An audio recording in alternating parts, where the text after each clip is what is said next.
Hello student अज आप chapter start करांगे 11th force and pressure. Force मीनस की होंदा बल, किसी चीज़ ते आप बल लाउने। प्रैशर मीनस की होंदा दाब, ठीक है, दबाव च, ठीक है। कहते तुसी 7th क्लास च पढ़िया सी कि ऑब्जैक्ट आ जिहड़े मूव करते हैं। कुछ क ऑब्जैक्ट आ कहते आप ऑब्जैक्ट आ जिहड़े वो फास्टर मूव करते हैं कुछ क ऑब्जैक्ट दे नालों, ठीक है। एक यूनिट टाइम दे विच कोई चीज़ जिहड़ा डिस्टेंस कवर करती है, ठीक है। कहते आप की जानते हैं कि कोई भी मूविंग ऑब्जैक्ट आ की हो सकता है। मूविंग ऑब्जैक्ट मीनस कि कोई चल रहा ऑब्जैक्ट है जिद्दां बॉल आ, ठीक है, उन्होंने रोल करते हैं तो की होंदा हौली हौली जी वो की स्लो डाउन होंदी जाती है। कुछ समा की होंदा कि उसकी डायरैक्शन आ जी वो भी की चेंज हो जाती है, वो मोशन की डायरैक्शन आ चेंज हो जाती है। कई बार की बॉल आ जी स्लो डाउन भी हो सकती है तो जी डायरैक्शन आ भी चेंज होंदी जाती है। कहते तुसी have you wonder what makes an object slow down और गो फास्ट चेंज। कहते तुसी यही के सोचा कि कदे जिहड़ा ऑब्जैक्ट आ स्लो डाउन हो रहा मूविंग ऑब्जैक्ट जां उहदी डायरैक्शन आ जिहड़ी चेंज हो रही है, जां मूविंग ऑब्जैक्ट आ जिहड़ी उहदी स्पीड आ की हो रही है फास्ट हो रही है, किद्दां हो रही है। कहते एवरी डे आप एक्सपीरियंस करते हैं फुटबॉल मूव करता वा, ठीक है। मूविंग बाल आ वो ज़्यादा मूव फास्टर करती है, ठीक है। वो कादे करके जी बाल आ होर ज़्यादा मूव जी फास्टर कर रही है। गोल कीपर आ वो स्टॉप किद्दां कर रहा वा बॉल नूं, ठीक है। जां हॉकी प्लेयर आ जी वो बॉल की डायरैक्शन आ मूविंग की वो चेंज कर रहे हैं, ठीक है। ये सारिया सिचुएशन आ कुछ सिचुएशन के जी बॉल आ वो फास्टर हो रही है, स्लोअर हो रही है, वो डायरैक्शन आ जी मोशन की वो की चेंज हो रही है। तो ये सारे रीजन दे विच की है कि उन्हां ते फोर्स आ जिहड़ी अप्लाई हो रही है जदों भी की बॉल के उपर जदों आप किक करते हैं, पुश करते हैं, धक्कते हैं, सुटते हैं, फ्लिक्ट करते हैं की वट इज़ अ फोर्स, ठीक है। तो आप डेफिनेशन पढ़ते हैं फोर्स की होंगी की आ पुश और पुल, खिंचना जां धक्कना। पुश आ हुण कोई टेबल आ, टेबल के उपर बुक पई आ, आप उन्होंने पुश कर रहे हैं, ठीक है। जो पुश कर रहे हैं तो जी बुक आ वो की करूगी मूव आ जी अगे फॉरवर्ड जाऊगी, ठीक है। जो पुल आ जे उन्होंने आप खिंचते हैं तो वो अपने अल नूं आऊगी, ठीक है। तो फोर्स की आ it is a push or pull of N object, ठीक है। कोई भी ऑब्जैक्ट आ उन्होंने आप पुश कर रहे हैं, पुल कर रहे हैं तो एक टाइप की की ला रहे हैं आप उत्ते फोर्स ला रहे हैं। जिद्दां पिक्चर दे विच दिखाया तुहानूं गोल कीपर की कर रहा गोल नूं सेव कर रहा, हॉकी प्लेयर आ जिहड़ा वो फ्लिकिंग कर रहा बॉल नूं, ठीक है, हिला रहा वा, ठीक है। अगे की आ जिहड़ा फील्डर आ वो बॉल नूं की कर रहा वा स्टॉप कर रहा वा। नैक्सट अपने को आ जाता एक एक्टिविटी दी है 11.1 की, कहते तुसीं इहदे विच आइडेंटिफाई करना किहदे च पुश आ किहदे च पुल आ। जिद्दां moving a book placed on a table, ठीक है। ये की आ पुशिंग भी कर सकते हैं, उन्होंने आप धक्कते हैं, ठीक है। पुल आपदे अल नूं खिंचते हैं, उन्होंने लिफ्ट भी उन्होंने आप चक भी सकते हैं। तो ये की होया पुश तो पुल दोनों होया। अगे आ ओपनिंग या शटिंग आ डोर, ठीक है। इनू की आ पुशिंग भी आ पुलिंग भी करते हैं, ठीक है। जो आप क्लोज करते हैं या ओपन करते हैं, ठीक है। तो उदों की हो रहा पुश तो पुल हो रहा, जां जी बकेट आ पानी की वो आप खूह के विचों लै रहे हैं तो जी पहला बकेट की जाऊगी लोअर जाऊगी, जो लोअर जाऊगी फिर उन्होंने आप की करते हैं पुल करते हैं। तो ये की हो रहा जस्ट कला पुल हो रहा, पुश नहीं हो रहा। अगे फुटबॉल प्लेयर आ टेकिंग अ पेनैल्टी किक, तो किक मार रहा, ठीक है। तो वो की आ पुलिंग भी हो रही है, तो ये जस्ट आप की हो गया कला पुश हो गया।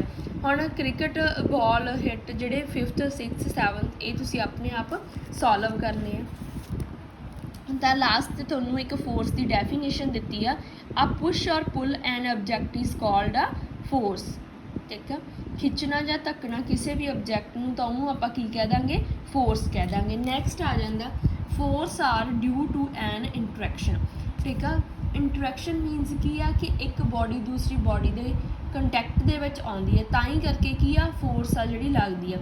जिद्दां उन्होंने की किया एक कार दे बैक ते की है जिहड़ा एक परसन खड़ा वा, ठीक है। कार भी की है जी स्टेशनरी आ खड़ी आ, कहते जी कार आ मूव करूगी यदि प्रैजेंस दे करके। कहते suppose man now begin to push the car, person की कर रहा हुण कार नूं धक्क रहा वा, धक्क रहा तो मतलब वो की आ एक फोर्स अप्लाई कर रहा।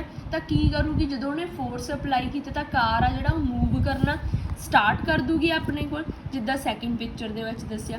तो note that man has to push the car to make it move. तो यदा मतलब की आ कि मैन नूं कार नूं पुश करना पिया कादे लई, ਉਹਨੂੰ ਕਾਰ ਨੂੰ ਮੂਵ ਕਰਨ ਦੇ ਲਈ। ਨੈਕਸਟ ਆ 11.3 ਦੇ ਵਿੱਚ ਹੂ ਇਜ਼ ਪੁਸ਼ਿੰਗ ਹੋਮ, ਤਾਂ ਕਹਿੰਦੇ ਇਹਨਾਂ ਦੋਨੋਂ ਗਰਲਸ ਦੇ ਵਿੱਚੋਂ ਕੌਣ ਕਿਸ ਨੂੰ ਪੁਸ਼ ਜਿਹੜਾ ਕਰ ਰਿਹਾ ਵਾ। ਨੈਕਸਟ ਆ ਜਿਹੜੀ ਸਿਚੁਏਸ਼ਨ ਹੂ ਇਜ਼ ਪੁਲਿੰਗ, ਇੱਥੇ ਕੀ ਸੀਗਾ ਪੁਸ਼ਿੰਗ, ਕੌਣ ਪੁਸ਼ ਕਰ ਰਿਹਾ ਧੱਕ ਰਿਹਾ, ਪੁਲਿੰਗ ਇਹ ਕੌਣ ਆਪਦੇ ਵੱਲ ਨੂੰ ਖਿੱਚ ਰਿਹਾ, ਬਟ ਦੋਨੋਂ ਕੇਸ ਦੇ ਵਿੱਚ ਕੀ ਲੱਗ ਰਹੀ ਆ ਫੋਰਸ ਹੀ ਲੱਗ ਰਹੀ ਆ। ਜਦੋਂ ਤੱਕ ਇਹ ਆਪਦੀ ਪੋਜੀਸ਼ਨ ਤੋਂ ਨਹੀਂ ਇੱਧਰ ਉੱਧਰ ਹੋ ਰਹੇ, ਮਤਲਬ ਇਹ ਗਰਲ ਆ ਜਿਹੜੀ ਉਹ ਕਿੱਧਰ ਇਹਨੂੰ ਇੱਧਰ ਨੂੰ ਧੱਕ ਰਹੀ ਆ, ਜਿਹੜੀ ਦੂਸਰੀ ਗਰਲ ਆ ਉਹ ਉੱਧਰ ਨੂੰ ਪੁਸ਼ ਕਰ ਰਹੀ ਆ, ਤਾਂ ਦੋਨਾਂ ਦੀ ਜੇ ਸੇਮ ਫੋਰਸ ਆ ਤਾਂ ਉਹ ਸਟੇਬਲ ਹੀ ਰਹਿਣਗੀਆਂ। ਬਟ ਜੇ ਇੱਕ ਦੇ ਫੋਰਸ ਜ਼ਿਆਦਾ ਲਾ ਰਹੀ ਆ ਦੂਸਰੇ 'ਤੇ ਤਾਂ ਉਹਨੂੰ ਮੂਵ ਕਰ ਦੂਗੀ। ਜਿੱਦਾਂ 11.3 ਸੀ ਦੇ ਵਿੱਚ ਆ ਹੂ ਇਜ਼ ਪੁਲਿੰਗ ਹੋਮ, ਤਾਂ ਇਹਦੇ ਵਿੱਚ ਵੀ ਸੇਮ ਕੇਸਿਸ ਆ। ਕਹਿੰਦੇ the girls in the two situation here are applying force, ਤਾਂ ਇਹਦੇ ਵਿੱਚ ਦੋਨੋਂ ਸਿਚੁਏਸ਼ਨ ਦੇ ਵਿੱਚ ਕੀ ਹੋ ਰਿਹਾ ਕਿ ਗਰਲ ਆ ਇੱਕ ਦੂਜੇ 'ਤੇ ਜਿਹੜੀ ਫੋਰਸ ਆ ਉਹ ਅਪਲਾਈ ਕਰ ਰਹੀਆਂ ਵਾ। It is also true for the man and ਕਾਊ, ਤਾਂ ਕਹਿੰਦੇ ਦੋਨੋਂ ਮੈਨ ਅਤੇ ਕਾਊ ਦੇ ਵਿੱਚ ਵੀ ਸੇਮ ਹੀ ਕੇਸ ਆ। ਕਹਿੰਦੇ ਫਰੋਮ ਦੀਜ਼ ਐਗਜ਼ਾਮਪਲ, ਕਹਿੰਦੇ ਇਹਨਾਂ ਸਾਰੀਆਂ ਐਗਜ਼ਾਮਪਲ ਤੋਂ ਆਪਾਂ ਕੀ ਆ ਕਿ ਇੰਟਰੈਕਸ਼ਨ ਦੇ ਲਈ ਕੀ ਆ ਐਟਲੀਸਟ 2 ਆਬਜੈਕਟ ਹੋਣੇ ਚਾਹੀਦੇ ਆ, ਤਾਂ ਫੋਰਸ ਉਹਨਾਂ 'ਤੇ ਲੱਗੂਗੀ, ਫੋਰਸ ਲੱਗੂਗੀ ਤਾਂ ਉਹ ਕੀ ਕਰਨਗੇ ਪਲੇ ਕਰਨਗੇ, ਜਿੱਦਾਂ ਕਾਰ ਆ ਜਿਹੜੀ ਉਹ ਮੂਵ ਕਰ ਗਈ।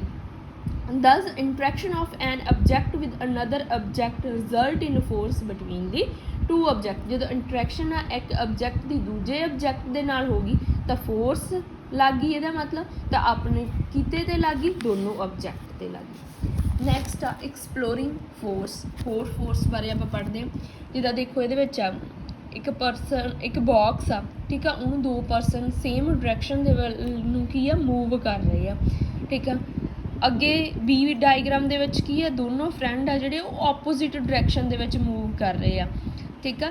ਤਾਂ ਕੀ ਹੋਊਗਾ ਜਿਹੜੀ ਫਸਟ ਆ ਪੋਜੀਸ਼ਨ ਆ ਇਹਦੇ ਵਿੱਚ ਕੀ ਹੋਊਗਾ ਜਿਹੜਾ ਬਾਕਸ ਆ ਉਹ ਮੂਵ ਕਰ ਜੂਗਾ, ਬਟ ਇਸ ਡਾਇਰੈਕਸ਼ਨ ਦੇ ਵਿੱਚ 2 ਕੇਸ ਆਉਣਗੇ। ਜੇ ਤਾਂ ਦੋਨੋਂ ਸੇਮ ਫੋਰਸ ਲਾ ਰਹੇ ਆ, ਮਤਲਬ ਇਹ ਵੀ 10 ਨਿਊਟਨ ਫੋਰਸ ਲਾ ਰਿਹਾ, ਇਹ ਵੀ 10 ਨਿਊਟਨ ਫੋਰਸ ਲਾ ਰਿਹਾ, ਤਾਂ ਇਹ ਬਾਕਸ ਆ ਜਿਹੜਾ ਉਹ ਮੂਵ ਨਹੀਂ ਕਰੂਗਾ, ਇਹ ਆਪਦੀ ਪੋਜੀਸ਼ਨ 'ਤੇ ਹੀ ਰਹੂ। ਬਟ ਜੇ ਇੱਕ ਪਰਸਨ ਦੀ ਜਿਹੜੀ ਫੋਰਸ ਆ ਉਹ ਜ਼ਿਆਦਾ ਵਾ ਦੂਸਰੇ ਦੇ ਕੰਪੈਰੀਜ਼ਨ, ਤਾਂ ਇਹ ਬਾਕਸ ਆ ਜਿਹੜਾ ਮੂਵ ਕਰ ਜੂਗਾ, ਠੀਕ ਆ। ਜੇ ਮੰਨ ਲਓ ਇਸ ਪਰਸਨ ਦੀ ਜਿਹੜੀ ਫੋਰਸ ਆ ਉਹ ਜ਼ਿਆਦਾ ਵਾ ਤਾਂ ਬਾਕਸ ਆ ਇੱਧਰ ਨੂੰ ਮੂਵ ਕਰ ਜੂਗਾ। ਜਿੱਦਾਂ ਤੁਸੀਂ ਟਗ ਆਫ ਵਾਰ ਦੇ ਵਿੱਚ ਦੇਖਿਆ, ਜਿੱਧਰ ਜਿਹੜੀ ਫੋਰਸ ਜ਼ਿਆਦਾ ਲੱਗ ਜਾਂਦੀ ਹੈ ਉੱਧਰਲੀ ਜਿਹੜੀ ਟੀਮ ਆ ਉਹ ਵਿਨਿੰਗ ਹੋ ਜਾਂਦੀ ਹੈ, ਜਿੱਦਾਂ ਇਹ ਵਾਲੀ, ਠੀਕ ਆ। ਬਟ ਜੇ ਦੋਨੋਂ ਸਾਈਡ 'ਤੇ ਸੇਮ ਲੱਗ ਰਹੀ ਆ ਤਾਂ ਰੋਪ ਆ ਜਿਹੜੀ ਉਹ ਮੂਵ ਨਹੀਂ ਕਰਦੀ। ਅੱਗੇ ਆ ਤਾਂ ਕਹਿੰਦੇ ਇਹਦੇ ਵਿੱਚ ਕੀ ਹੋ ਜਾਂਦਾ ਵਾ ਕਿ ਡਾਇਰੈਕਸ਼ਨ ਵੀ ਹੋ ਜਾਂਦਾ ਅਤੇ ਮੈਗਨੀਟਿਊਡ ਵੀ ਹੁੰਦਾ ਵਾ। ਮੈਗਨੀਟਿਊਡ ਮੀਨਸ ਕਿ ਕਿੰਨੀ ਆ, ਡਾਇਰੈਕਸ਼ਨ ਕੀ ਆ ਕਿੱਧਰ ਨੂੰ ਫੋਰਸ ਲਾ ਰਹੇ ਆ, ਮੈਗਨੀਟਿਊਡ ਕੀ ਹੈ ਕਿੰਨੀ ਫੋਰਸ ਲਾ ਰਹੇ ਆ। ਤਾਂ ਇਹਦੇ ਵਿੱਚ ਇੱਕ ਲਿਖਿਆ does it mean that net force on object is 0, ਕਹਿੰਦੇ ਜਿਹੜੀ ਫੋਰਸ ਆਬਜੈਕਟ 'ਤੇ ਲੱਗ ਰਹੀ ਉਹ 0 ਕਦੋਂ ਹੋਊਗੀ, ਜਦੋਂ ਇਕੁਅਲ ਫੋਰਸ ਲੱਗ ਰਹੀ ਆ ਬਟ ਕੀ ਆ ਆਪੋਜ਼ਿਟ ਡਾਇਰੈਕਸ਼ਨ ਦੇ ਵਿੱਚ ਆ, ਤਾਂ ਉਦੋਂ ਜਿਹੜੀ ਫੋਰਸ ਆ ਉਹ ਕੀ ਹੋ ਜੂਗੀ 0 ਹੋ ਜੂਗੀ। ਨੈਕਸਟ ਆ force can change the state of motion, force ਦੇ ਕਰਕੇ ਬਲ ਦੇ ਕਰਕੇ ਚੇਂਜ ਆਉਂਦੀ ਹੈ ਕਿਹਦੇ ਵਿੱਚ ਸਟੇਟ ਆਫ ਮੋਸ਼ਨ ਦੇ ਵਿੱਚ। ਸਟੇਟ ਆਫ ਮੋਸ਼ਨ ਦੇ ਵਿੱਚ ਕੀ ਆ ਜਾਂਦਾ ਸਪੀਡ ਵੀ ਆ ਜਾਂਦੀ ਹੈ, ਡਾਇਰੈਕਸ਼ਨ ਵੀ ਆ ਜਾਂਦੀ ਹੈ। ਨੈਕਸਟ ਆ ਕਹਿੰਦੇ ਇੱਕ ਰਬਰ ਬਾਲ ਲਈ ਆ ਉਹਨੂੰ ਇੱਕ ਟੇਬਲ 'ਤੇ ਰੱਖ ਲਓ ਜਾਂ ਕਿਸੇ ਵੀ ਫਲੋਰ 'ਤੇ ਰੱਖ ਲਓ ਇੱਕ ਪਲੇਨ 'ਤੇ, ਤਾਂ ਕਹਿੰਦੇ ਤੁਸੀਂ ਉਹਨੂੰ ਪੁਸ਼ ਕਰਦੇ ਆ ਤਾਂ ਬਾਲ ਆ ਕੀ ਕਰੂਗੀ ਉਹ ਮੂਵ ਕਰਨਾ ਸਟਾਰਟ ਕਰ ਜੂਗੀ, ਫਿਰ ਜੇ ਤੁਸੀਂ ਕਰਦੇ ਆ ਤਾਂ ਉਹ ਫਿਰ ਮੂਵ ਕਰੂਗੀ। ਤਾਂ ਜੇ ਤੁਸੀਂ ਇੱਕ ਸਾਈਡ ਤੋਂ ਜਿੱਦਾਂ ਇਹ ਬਾਕਸ ਨੂੰ ਇੱਕ ਮੂਵ ਕਰ ਰਹੇ ਸੀ, ਇੱਦਾਂ ਹੀ ਆਪਣੇ ਕੋਲ ਕੋਈ ਵੀ ਬਾਲ ਪਈ ਆ ਉਹਨੂੰ ਆਪਾਂ ਪੁਸ਼ ਕਰੀ ਜਾਂਦੇ ਆ ਤਾਂ ਬਾਲ ਆ ਜਿਹੜੀ ਉਹਦੀ ਸਪੀਡ ਕੀ ਹੋ ਜੂਗੀ ਵੱਧ ਜੂਗੀ, ਠੀਕ ਆ। ਜਿੱਦਾਂ ਫਿਰ ਕੀ ਹੋਊਗਾ ਅੱਗੇ ਉਹਨਾਂ ਨੇ ਨੈਕਸਟ ਹੋਰ ਕੀ ਦੇਤਾ ਕਿ ਤੁਸੀਂ ਆਪਦਾ ਜਦੋਂ ਜਿਹੜੀ ਮੂਵਿੰਗ ਬਾਲ ਆ ਉਹਦੇ ਅੱਗੇ ਆਪਦਾ ਪਲੈਮ ਰੱਖ ਲੈਂਦੇ ਆ, ਠੀਕ ਆ, ਹੱਥ ਰੱਖ ਲੈਂਦੇ ਆ, ਤਾਂ ਉਹ ਪਲੈਮ ਦੀ ਮਦਦ ਦੇ ਨਾਲ ਤੁਸੀਂ ਕੀ ਕਰਦੇ ਆ ਉਹਨੂੰ ਤੁਸੀਂ ਜਿਹੜੀ ਉਹਦੀ ਸਪੀਡ ਆ ਬਾਲ ਦੀ ਉਹਨੂੰ ਕੀ ਆ ਤੁਸੀਂ ਰੋਕ ਦਿੰਦੇ ਆ, ਤਾਂ ਉਦੋਂ ਜਿਹੜੀ ਸਪੀਡ ਆ ਉਹ ਕੀ ਹੋ ਜੂਗੀ ਘੱਟ ਹੋ ਜੂਗੀ, ਠੀਕ ਆ, ਕਿਉਂਕਿ ਉਹਦੇ ਤੁਸੀਂ ਆਪੋਜ਼ਿਟ ਸਾਈਡ ਤੋਂ ਕੀ ਆ ਫੋਰਸ ਲਾ ਰਹੇ ਆ। ਨੈਕਸਟ ਆ ਕਹਿੰਦੇ ਹੋਰ ਸਿਮੀਲਰ ਸਿਚੁਏਸ਼ਨਸ ਆ, ਜਿੱਦਾਂ ਕਿ ਇੱਕ ਆ ਫੁੱਟਬਾਲ ਦੇ ਵਿੱਚ ਪਲੇਅਰ ਅਪਲਾਈ ਕਰਦਾ ਵਾ ਫੋਰਸ ਔਨ ਬਾਲ, ਕਹਿੰਦੇ before being hit ball was at rest, hit ਕਰਨ ਤੋਂ ਪਹਿਲਾਂ ਬਾਲ ਰੈਸਟ 'ਤੇ ਸੀ, ਸਪੀਡ ਵੀ ਉਹਦੀ 0 ਸੀਗੀ, ਠੀਕ ਆ। ਜਦੋਂ ਉਹ 'ਤੇ ਹੋਰ ਅਪਲਾਈ ਕੀਤੀ ਤਾਂ ਬਾਲ ਮੂਵ ਕਰਨ ਲੱਗ ਗਈ, ਠੀਕ ਆ। ਉੱਦਾਂ ਹੀ ਕਹਿੰਦੇ ਗੋਲਕੀਪਰ ਡਾਈਵ ਦਾ ਜੰਪ ਕਰਦਾ ਵਾ ਬਾਲ ਨੂੰ ਸੇਵ ਕਰਨ ਦੇ ਲਈ, ਗੋਲ ਨੂੰ ਸੇਵ ਕਰਨ ਦੇ ਲਈ, ਕਹਿੰਦੇ ਗੋਲਕੀਪਰ ਦਾ ਐਕਸ਼ਨ ਅਪਲਾਈ ਕਰਦਾ ਵਾ ਫੋਰਸ, ठीक है ऑन मूविंग बॉल ते तो वो स्टॉप भी कर सकता उन्होंने डिफलैक्ट भी कर सकता वा ठीक है जो एक साइड तो फोर्स लग रही है तो जी स्पीड है वो इनक्रीज़ करूगी बट जो ऑपोजिट साइड तो फोर्स लग रही है तो वो जी स्पीड है वो की हो जाती है डिक्रीज़ हो जाती है जिद्दां उन्होंने दसिया वा कि तुसीं देखिया होगा चिल्ड्रन जिहड़े कंपीट करते हैं रबर टायर दे नाल तो वो एक साइड तो उन्होंने पुश करी जाते जो पुश करी जाते तो वो जी स्पीड है टायर की वो की होंदी जाती है इनक्रीज़ होंदी जाती है।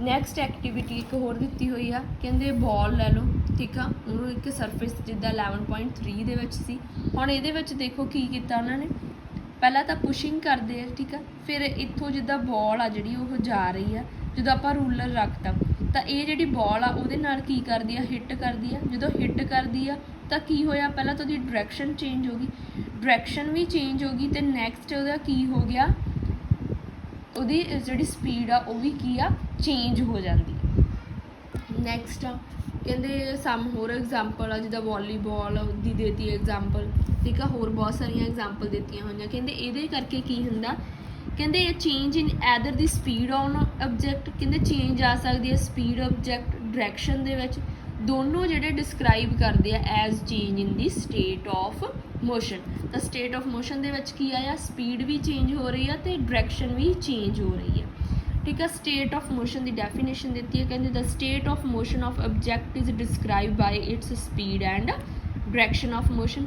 स्टेट ऑफ रैसट में आप जो स्टेट ऑफ रैसट कदों कहांगे जो जी बॉडी है वो स्पीड की होगी 0 होगी ठीक है। Next a force can change the shape of object जिद्दां फस्ट सीगा force can change the state of motion but हुण की आ गया force can change the shape of an object force दे करके किसी भी ऑबजैक्ट की शेप दे विच चेंज आ जांदा जिद्दां डफ आटा गुन्निया है जो तुसीं प्रैस करते हैं हैंड दे नाल तो उहदी शेप च चेंज आ जूगी। अगे आ स्प्रिंग आ ठीक है फिक्स किया गया सी बाई साइड जो तुसीं उपर बैठते हैं तो की हुंदा उहदे च भी चेंज आउंदी है। रबर बैंड आ उहनूं एक टाई किया होया नेल दे नाल जिहड़ा नेल आ बॉल दे विच फिक्स किया गया जो उहनूं तुसीं खिच्चोगे तो की आऊगा उहदी शेप दे विच चेंज आऊगा तो साइज़ आ जिहड़ा रबर बैंड का वो इनक्रीज़ हो जाता वा जां जिहड़ी प्लास्टिक मैटल आ ठीक है ਉਹਦੇ 2 ब्रिक्स के विचकार रखे जो आप इत्ते वेट टाई करांगे सेंटर ऑफ स्केल तो ਇਹਦਾ भी ਜਿਹੜੇ शेप ਦੇ ਵਿੱਚ ਵੀ ਕੀ ਆ चेंज आऊगी ਤਾਂ ਕੀ आ गया फोर्स ਦੇ ਨਾਲ स्टेट ऑफ मोशन ਦੇ ਵਿੱਚ चेंज ਆਉਂਦੀ ਆ force can change the shape of an object. Thank you.